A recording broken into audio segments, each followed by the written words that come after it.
കരുത്തുറ്റ ബദൽ. തലചായ്ക്കാനിടമില്ലാത്ത, സ്വന്തമായി കൂരയില്ലാത്ത 5 ലക്ഷം കുടുംബങ്ങൾക്ക് ലൈഫ് ഭവനമൊരുക്കിയ ഇടതുപക്ഷ ബദൽ. സ്വന്തമായി ഒരു തുണ്ട് ഭൂമിയില്ലാത്ത 4.5 ലക്ഷം കുടുംബങ്ങളെ ഭൂമിയുടെ അവകാശികളാക്കി മാറ്റിയ മറ്റാരുണ്ട് LDF അല്ലാതെ? ഈ ജനക്ഷേമ പദ്ധതികൾക്ക് തുടർച്ച വേണം. ഈ വികസന കുതിപ്പിന് തുടർച്ചയാകണം.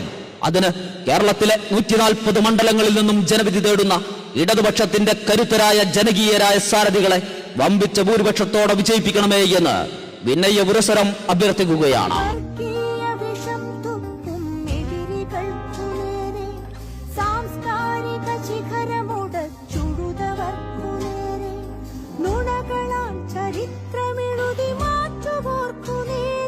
ഇടതു ചിറകിലേറിയ വികസന വിപ്ലവത്തിന്റെ ചരിത്രമെഴുതിയ 10 വർഷങ്ങൾ.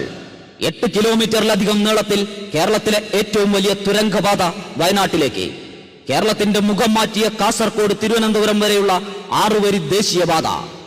മലയോര മേഖലയ്ക്ക് പൊന്നരഞ്ഞാണം ചുറ്റിയ മലയോര ഹൈവേ. അസാധ്യമെന്ന് വിധിയെഴുതിയ ഖൈൽ പദ്ധതിയും ദേശീയപാതയും. അനുവദിക്കില്ലെന്ന് പറഞ്ഞ വിഴിഞ്ഞം അന്താരാഷ്ട്ര തുറമുഖം ലോകത്തെയാകെ ആകർഷിച്ച് രാജ്യത്തിന് അഭിമാനമായി തലയുയർത്തി നിൽപ്പുണ്ട്. കൊച്ചി മെട്രോയും കൊച്ചി വാട്ടർ മെട്രോയും ഇടമൺ ഇടനാഴിയും കുതിരാൻ തുരങ്കപാതയും തീരദേശപാതയും ജലപാതയും അടക്കം കേരളത്തിന്റെ മുഖം മാറ്റിയ റോഡുകളും പാലങ്ങളും ജലഗതാഗതവും.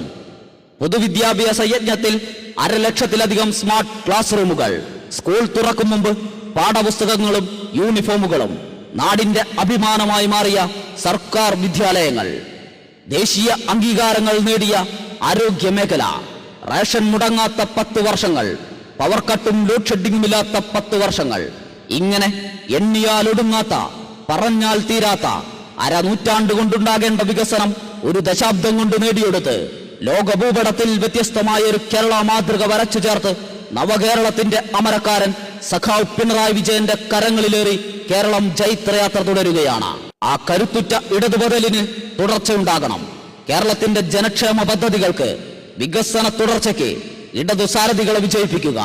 മറ്റാരുണ്ട് LDF അല്ലാതെ? പ്രിയമുള്ളവരെ, വരുന്ന നിയമസഭാ തിരഞ്ഞെടുപ്പിലേക്ക് 140 നിയോജക മണ്ഡലങ്ങളിൽ നിന്നും ജനവിധി തേടുന്ന ഇടതുപക്ഷ ജനാധിപത്യ മുന്നണിയുടെ കരുത്തരായ സാരഥികളെ വമ്പിച്ച ഭൂരിപക്ഷത്തോടെ വിജയിപ്പിക്കണമേ എന്ന് വിനയ പുരസരം അഭ്യർത്ഥിക്കുകയാണ്.